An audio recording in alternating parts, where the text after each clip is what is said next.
You're right. I suck. Today on the Manspace.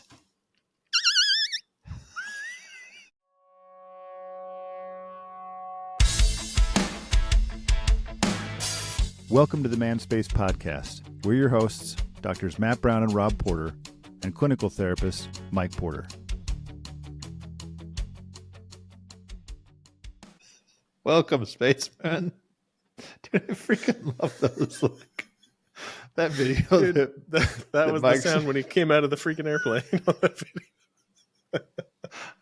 The best part of that, I'll just fill Spacemen in on this. If you haven't seen it, there's a video, you can see it on YouTube or Instagram of Gary Oldman being interviewed by Stephen Colbert about his role in Slow Horses. Have you seen that, by the way, Matt?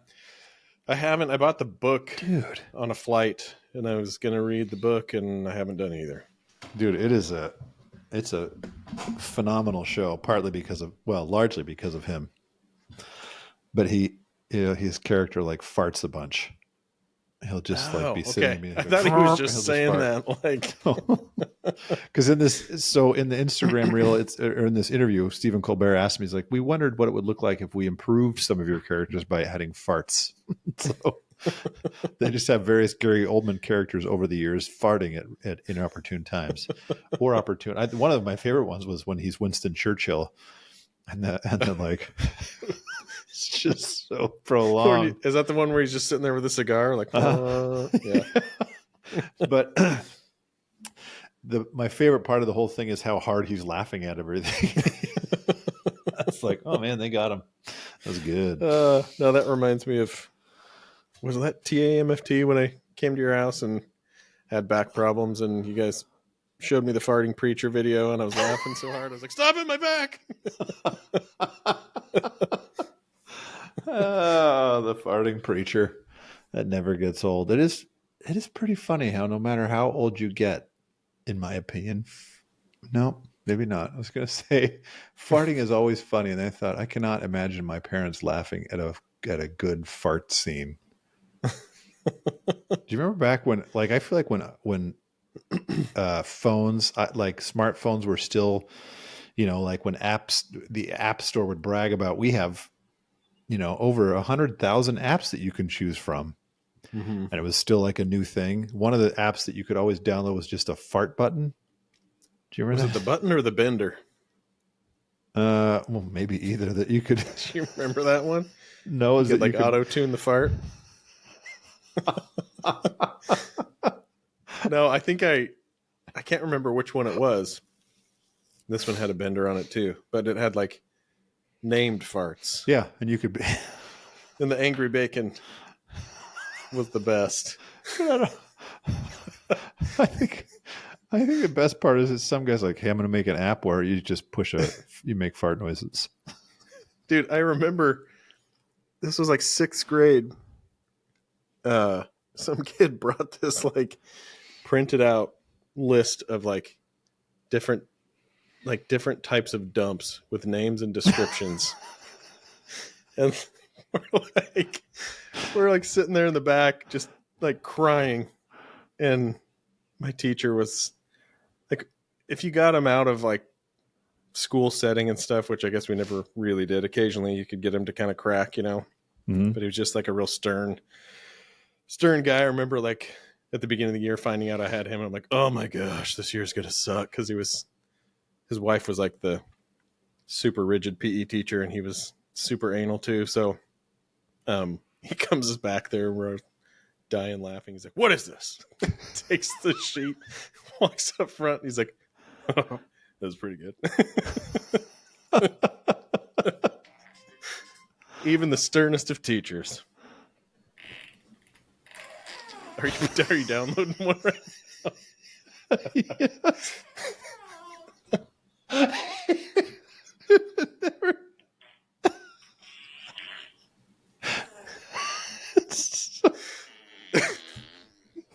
It's so stupid.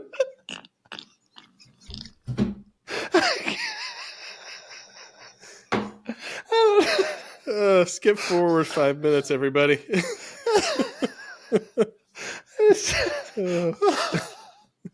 Uh,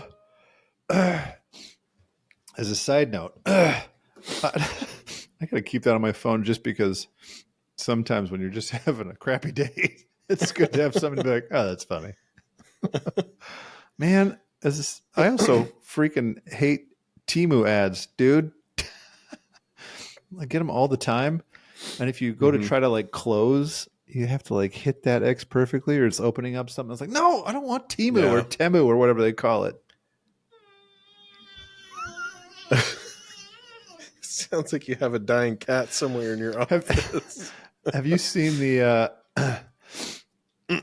dude on the internet who like he can make fart noises with his hands and he can play along with songs? I mean, it's never. If you took the song away, it wouldn't sound like anything. You'd be like, "What's that?" Do you think he's really doing it though?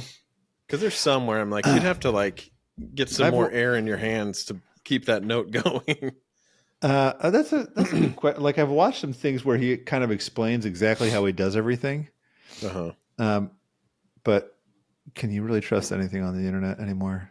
Yeah, who knows? True. All right.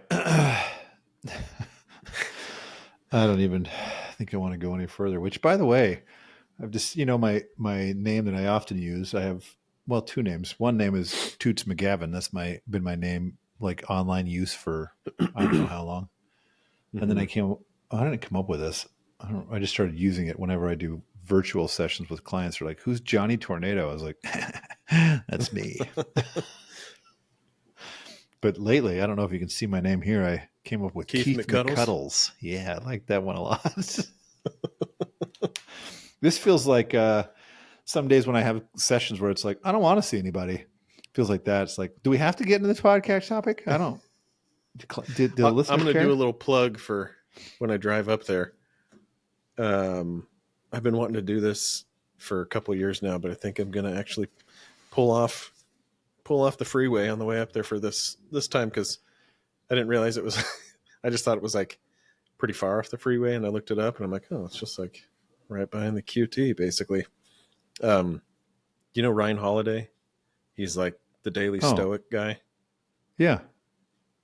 So he's in Bastrop, and his bookstore's like right there, man. And really? I'm gonna pop in and see if I can see him and give him a Manspace card, even though his podcast is huge. Maybe come on the episode. Like, look, I'll buy a book if you do our intro. I know you're desperate for people to buy your books. Huh. It's in Bastrop? Yeah. It's called the Painted Porch, I think. But I think I can't remember if he lives upstairs. He's got some property, but we've talked about this book before. I think we haven't ever had it as a book to read, but the obstacle is the way. And then he's done a bunch that are kind of like stoic attributes. Like I just read Discipline is Destiny, and then they're all catchy titles. Yeah, Ego is the enemy. Yeah. I read Ego is the Enemy several years ago and didn't really like it then, but I think I would like it more now. But yeah, I'm curious to see. Looks like a cool little downtown area. So Bastrop was on my list of places to move one day. Like from Lubbock or from where you're at now? From what I was like, Becky, let's retire to Bastrop. It's like a cute little. It won't stay a little town very long, but people are already moving in there like crazy. Anyway, we only have like 20 minutes. That's all we need. I was going to say, people are probably like, I mean, really only need about 15 for what amount of actual stuff you guys do. So,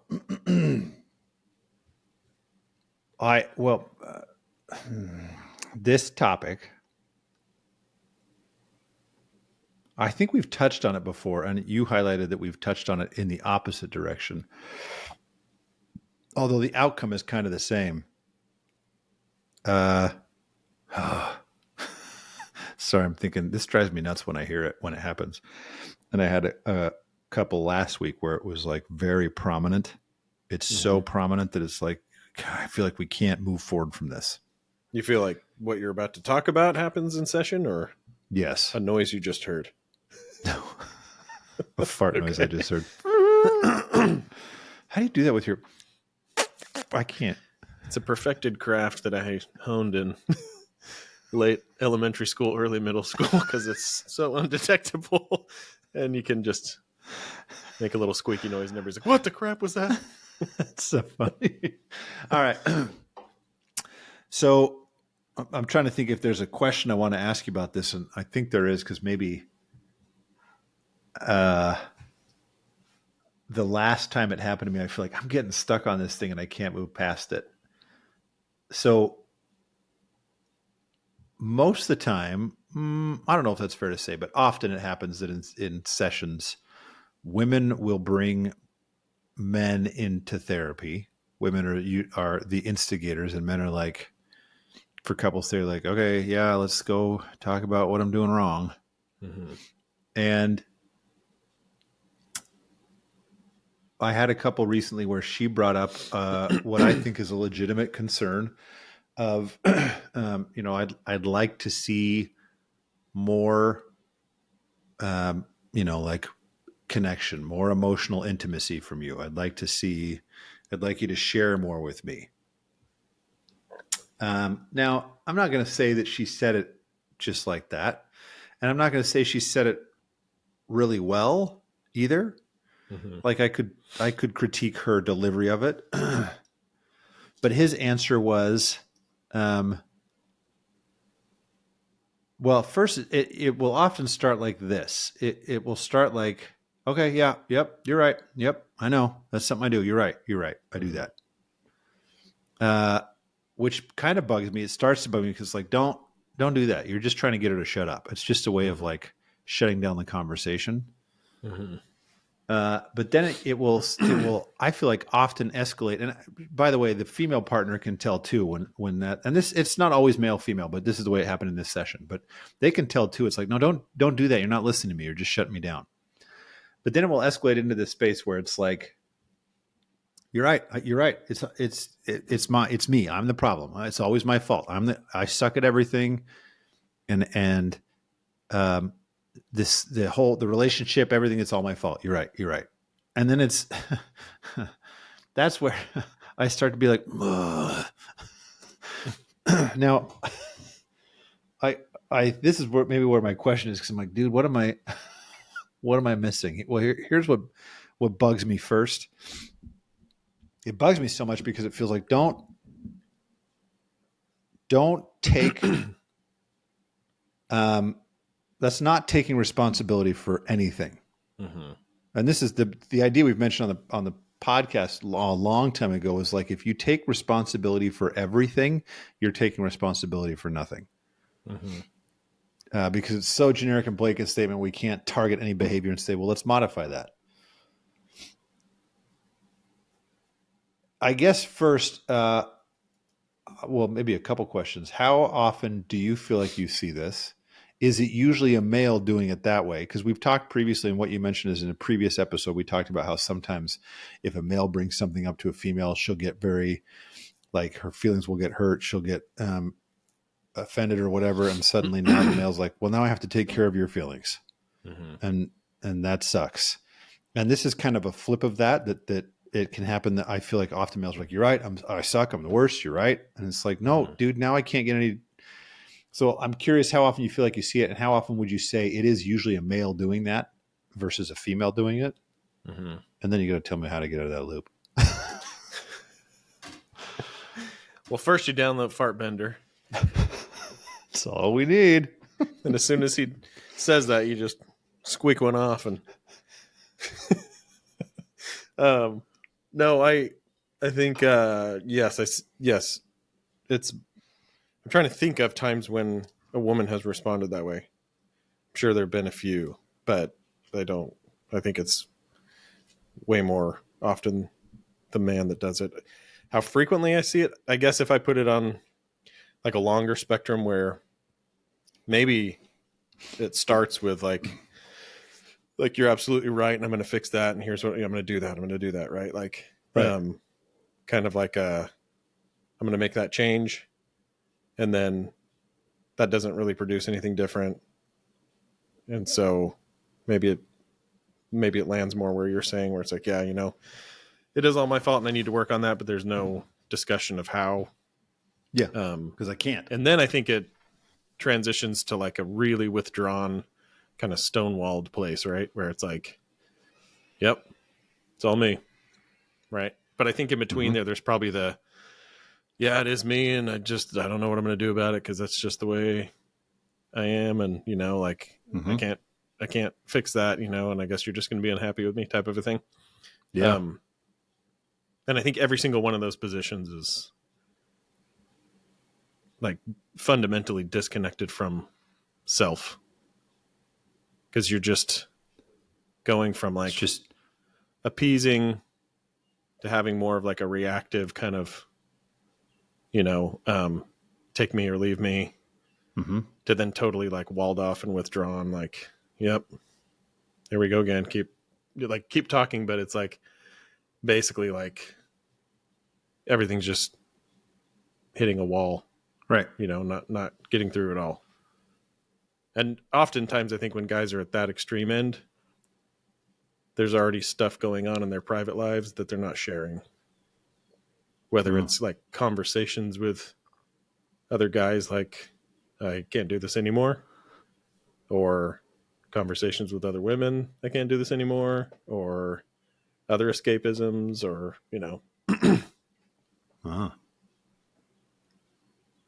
That's it.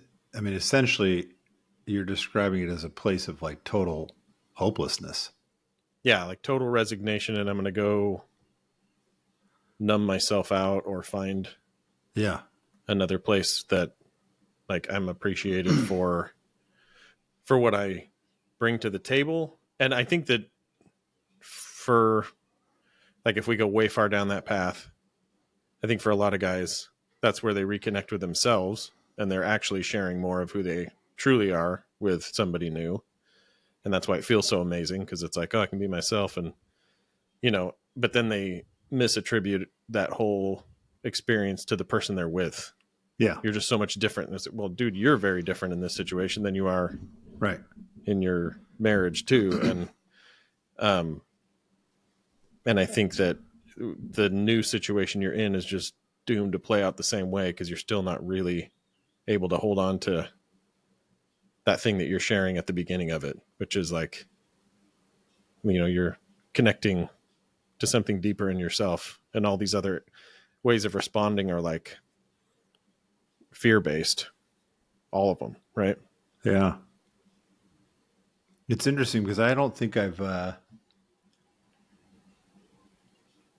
like, I think what happens when I see it is it is there's a hopelessness in it, but that retreat internally is like this into a shame based stance of like, I just kind of suck at this. Like, or I suck as a human, I should say, not at this. Like, I suck as a human. And so, yes, you're right. Like, this is where I always laugh a little bit when people are like, they leave their marriage and they go find a different relationship. And it's like, dude, it's everything that my last relationship wasn't. We just say stuff. We're open and honest. I'm like, yeah, that's the way it starts out. You'll fall into patterns and you'll stop being honest again. Like, Yeah. until you recognize this wasn't about the other person, this was about you, and being willing to own your stuff, but also say, well, no, that's not mine. I won't take that. But let's talk about why that hurt you or whatever it is. But I think what's hard is, and it's kind of interesting because I have a ton of men, and there's a variation I could say of this, where it's almost like when I meet somebody where, yeah, I get it, everything's my fault. They will also be the kind of person, if you say, well, what would you like to have changed? They have no answer. It's like, Yeah. nothing. I mean, just stop being mad at me. That's all. And so part of this is like, because I think I meet tons of men like that. How do you move a dude out of that space? I mean, I'll tell you some of the things I did recently, but Yeah. tell me. Yeah. Go ahead. Well, I mean, I was going to say recently what I did was, sometimes I start with like, especially if I'm asking like, well, what do you want? Like, hey, this is all. If they're saying everything's my fault, say that's not accurate. Tell me what you wish she would change. Mm-hmm. And they're usually like, I don't know. I'm like, well, tell me what things you like. What makes you feel connected? Like, I already feel connected. I don't know what you're talking about. Mm-hmm. And so I'll sometimes just move into a space that I've done recently where I'll talk about, like I have to translate what they say. So I was working with somebody recently where he's describing, um, essentially like I like when she's in a good mood. Yeah. And I'm like, so I told her, I was like, well, that doesn't mean you can never be in a bad mood. I did tell him you got to learn to tolerate the Right. bad mood, but it does mean he's saying, I like when she flirts with me. I like when she has fun with me. So then it's an Yeah. operationalized thing that she feels like she can track and follow. Mm-hmm. But helping him see, hey, you do actually have some thoughts and feelings in this. And as far as the shame part goes, when someone slips into this, everything's my fault. I'll be like, no, but some things are. Like, I want to be honest. Yeah. Like, dude, some things you're screwing up. Let's talk about what those are. Mm-hmm. And then I try to put them in context. So to just say, so it doesn't mean you suck. It just means, of course, you did this like this because she was doing this or whatever. Mm-hmm. Sometimes that works for me. Sometimes it doesn't. I don't know. Like, what do you feel like, even for just someone listening who's not working with us, that would say, hey, if you're getting this place where when she tells you you're doing this thing wrong, it feels like, I know I suck. I do everything wrong. How do you pull them out Mm-hmm. of it? I think I would say in like almost all of the cases, I want to leave like a little window for maybe some basic, like, I just need some practical help with this, and that's why I'm talking about it. Yeah. But in almost all the cases, I think like she is not fully articulating the problem, and you're not fully like articulating a response to that problem. So I think the way that guys respond in a situation like this is, it misses the point, but I don't think it's all because the point is clear and they're missing it. It's like oftentimes what she's saying is like, if you do all these things, even if you did them perfectly, I'd still have this conversation with you. And that's his frustration, is like, I did everything you asked, and then here we are again. Mm-hmm. Yeah. But it's like, yeah, because as soon as you do everything she asks, then she's out of your mind again, because you're not deeply connected enough to yourself to even be able to feel her. Right. And there's a line that's been rolling around in my head for the past couple weeks in couple sessions mainly, but it's from a book called Fire in the Belly. I was waiting for Lord of the Rings. Almost. Fire in the Belly of, it kind of looks like the Eye of Sauron a little bit. But and shoot, that's not the part I was. The basic point, I just like the way he words it better than I've been summarizing it, because every time I say it in a session, then I come back and read it, I'm like, oh man, I don't like the way he words it better. But basically it's like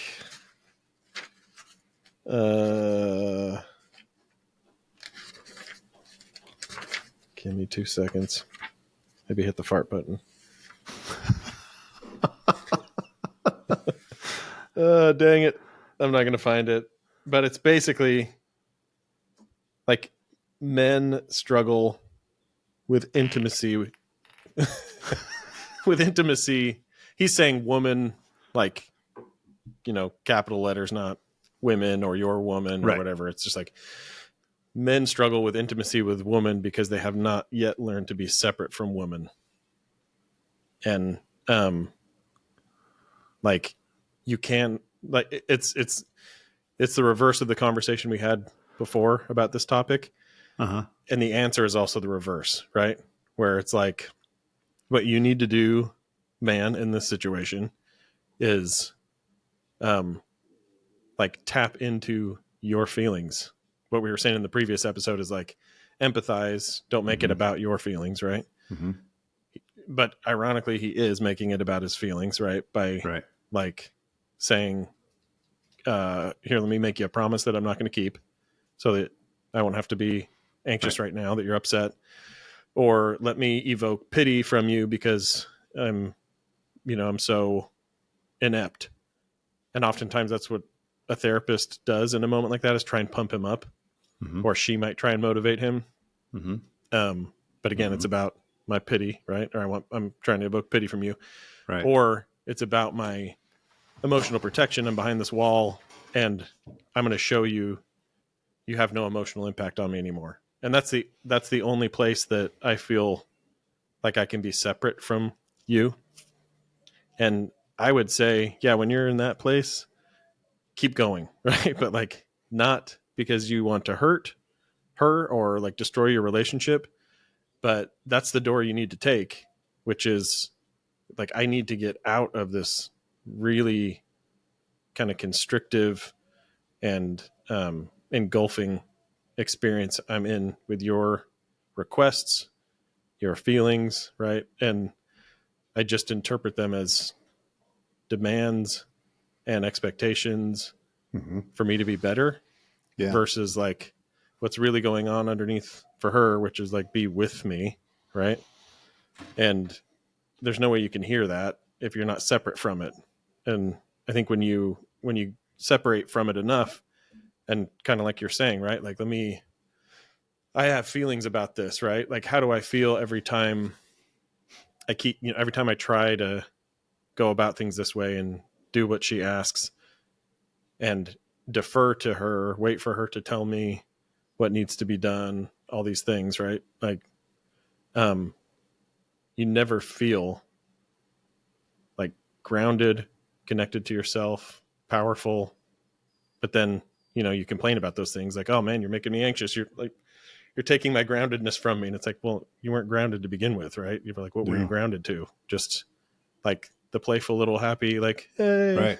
this is a comfortable place to be with my woman, right? And it's like, well, that's not what a marriage is. And so I think the scariest thing for a lot of guys is like, yeah, when you're in that walled off place, go out the back door, not the side door into like freaking fantasy island where you can numb out and, hook up with some other woman who really understands you and blah, blah, blah. Like, go out the back door, which is like straight out into isolation and straight out into like all the fears that come up when you think about, what if I lose her? Right? What if okay, well, let's go that direction. Right. And until you can like experience all of that, there's no way you're going to be able to bring your full self back to the relationship and meet her where she's at. And I think women need to do a similar thing too. It's not like women in these situations are fully prepared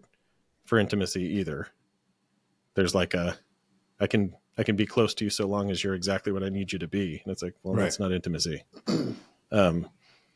So I think I think that's where we as men need to support each other, going out that back door. Like, it's okay. Right. Like, you'll be all right. And, you'll be better for it, but you've never had to face this. Or if you did have to face it as a little kid or as a teenager, it still terrifies you. And so you're doing everything you can to not have to go out that back door, but there's no way to like permanently exist in a peaceful, calm place in that loop that we're talking about. You're always going to be at one dizzying part of it or the other. You just got real deep. I like it a lot. Because like, I think, like with one of these couples I was talking about, I thought, oh, I emphasized with him, how like where, like if she's mad, it feels like she doesn't love me kind of thing. Mm-hmm. But I have done it with this guy before, but I didn't go further in that moment to say, let's go into this a little more. Like, I'm not going to rescue you out of this. I had a different couple later that day where he said something really vulnerable. This actually happened twice recently, and was very exposed. And she tried to reassure him. I was like, no, don't.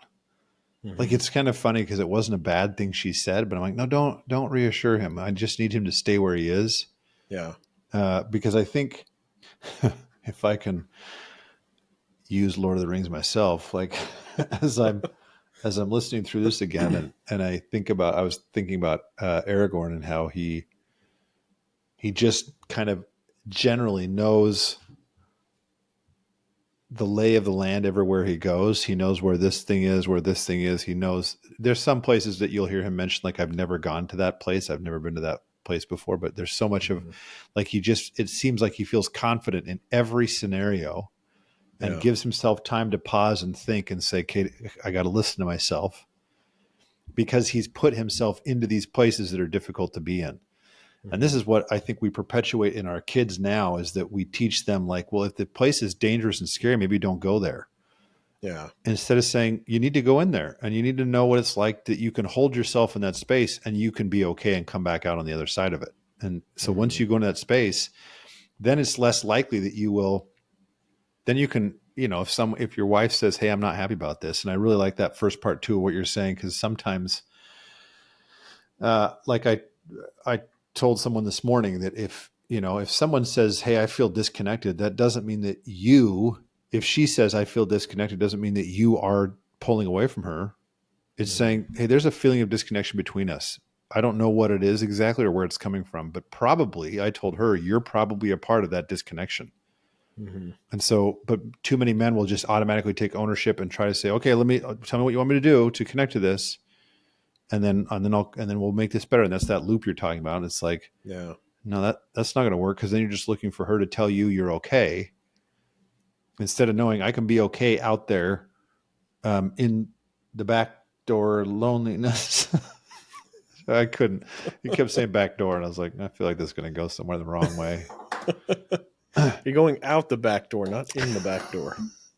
It's like that thing my wife drew that was, oh my gosh, it was so funny.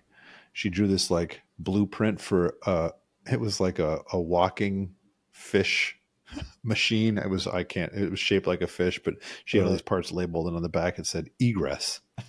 That's my favorite.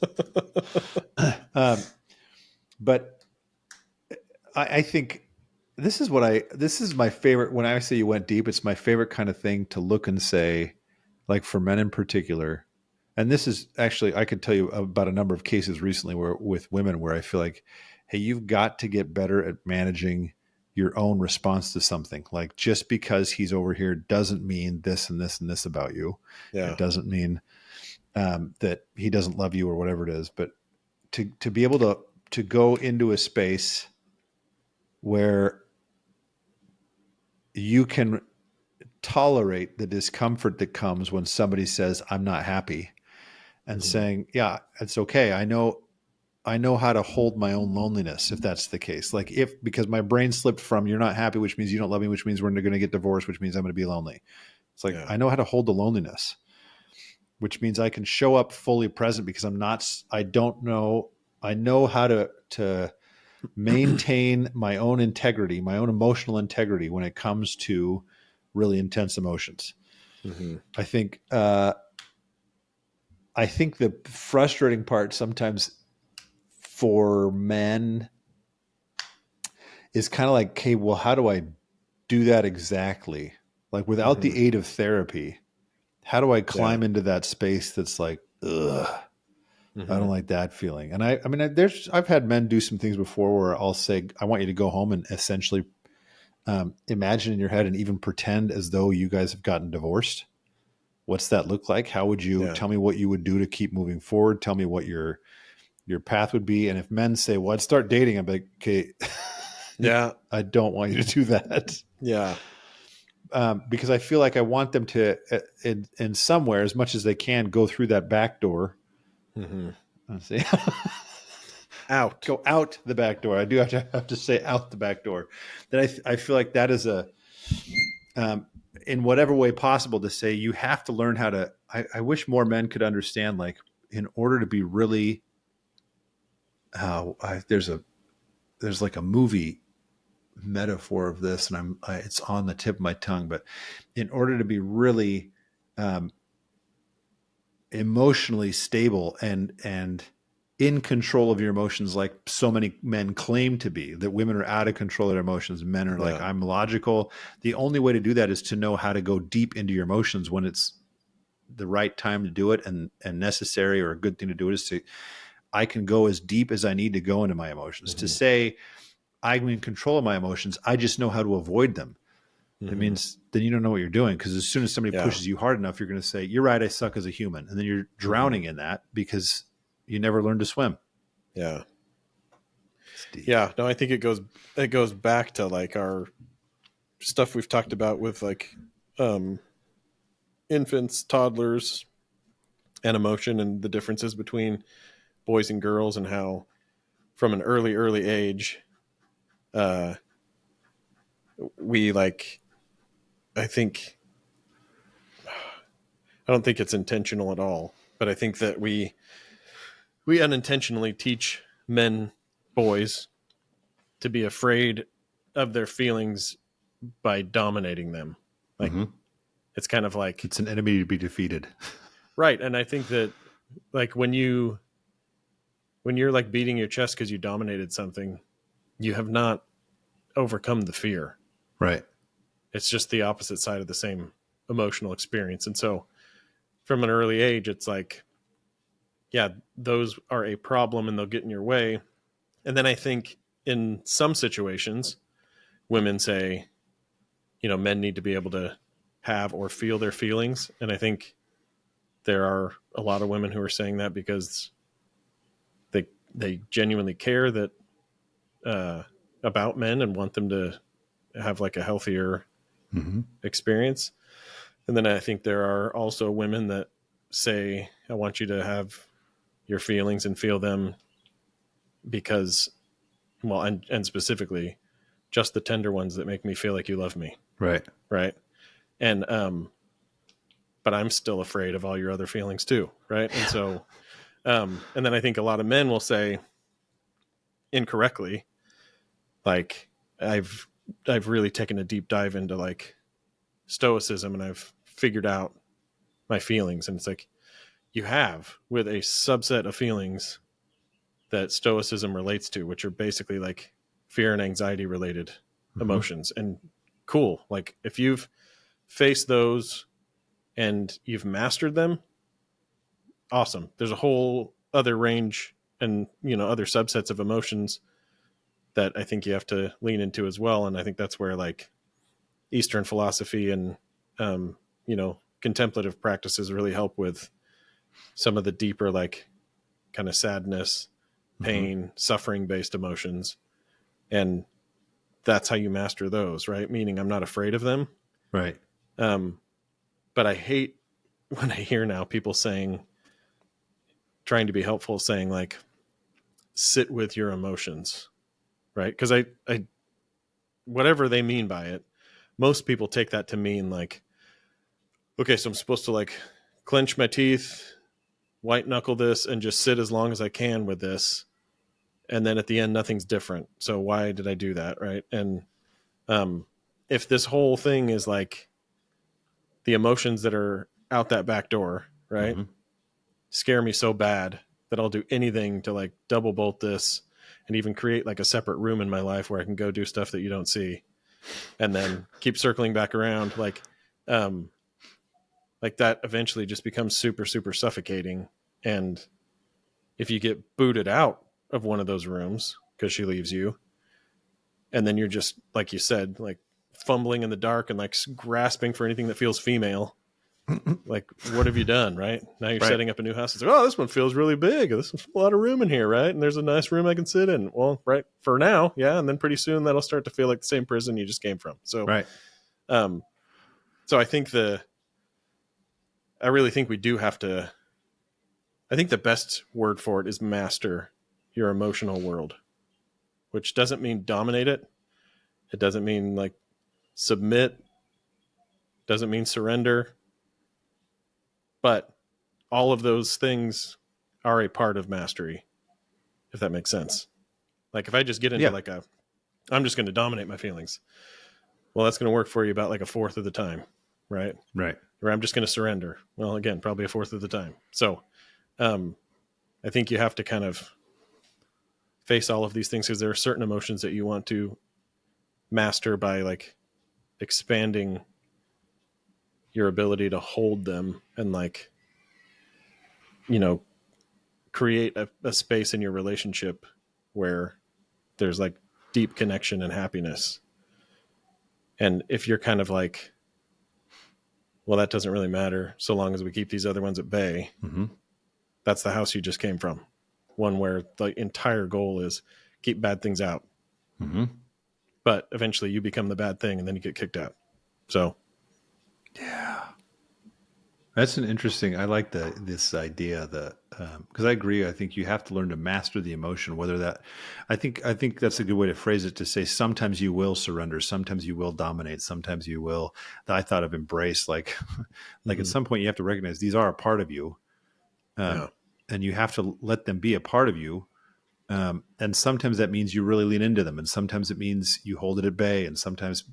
But I feel like because otherwise it does turn into a pendulum swinging where in one moment I'm total master, in the other moment out of my control I totally submit to these things because she's unhappy, and then it's also you're putting that locus of control into somebody else's hands, which is a problem. And so I mean the most I can say, because we're running out of time, is this session, I mean this episode got much deeper than I thought it would, especially given where we started.